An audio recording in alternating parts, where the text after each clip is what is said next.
ఈ ఉన్న నీళ్ళని అవతలకి తీసుకొని పోతుంటే గతంలో కేసీఆర్ మాట్లాడిండు, చంద్రబాబును పిలిచి దావత్ ఇచ్చిండు, జగన్ పిలిచి దావత్ ఇచ్చిండు, రాయలసీమ రత్నావల్లసీమ చేస్తానని మా మీద నెపము.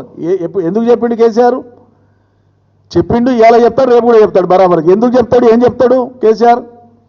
తెలంగాణ ప్రాంత ప్రయోజనాలు నెరవేరినాక, ప్రాథమికంగా మా ప్రయోజనం నెరవేరినాక, మా ఆకలి తీరినాక, మా దప్పు తీరినాక, మా సాగుబడి ఏలినాక తప్పకుండా మిగిలిన నీళ్లు ఇతర క్షామపీడిత ప్రాంతాలకు పోవాల్సిందే, రాయలసీమ ప్రజలకు కూడా న్యాయం జరగాల్సిందే. ఇది ఆనాడు, నేడు, రేపైనా మేము ఇది మాట్లాడతాం, దీనికి కట్టుబడి ఉన్నాం మేము. నువ్వు తెలంగాణను గాలికి వదిలేసి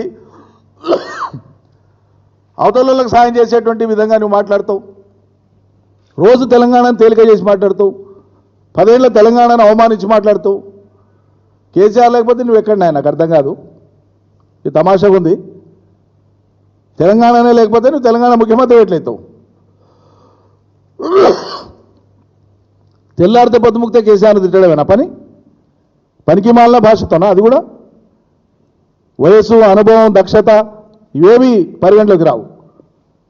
అంత హేళన చేసి అంత కడుపులో తీవ్రమైన విషయంతో మాట్లాడితే కానీ నీకు అది తృప్తి జరగదా? ఎంత తీక్షణంగా గుచ్చి మాట్లాడితే అంత ఆనందపడేటట్లు. ఇది ఏం పద్ధతి? ఇది ఇదో రకమైన మానసిక రుగ్మతనే అనిపిస్తుంది, నాకు అర్థం కాదు.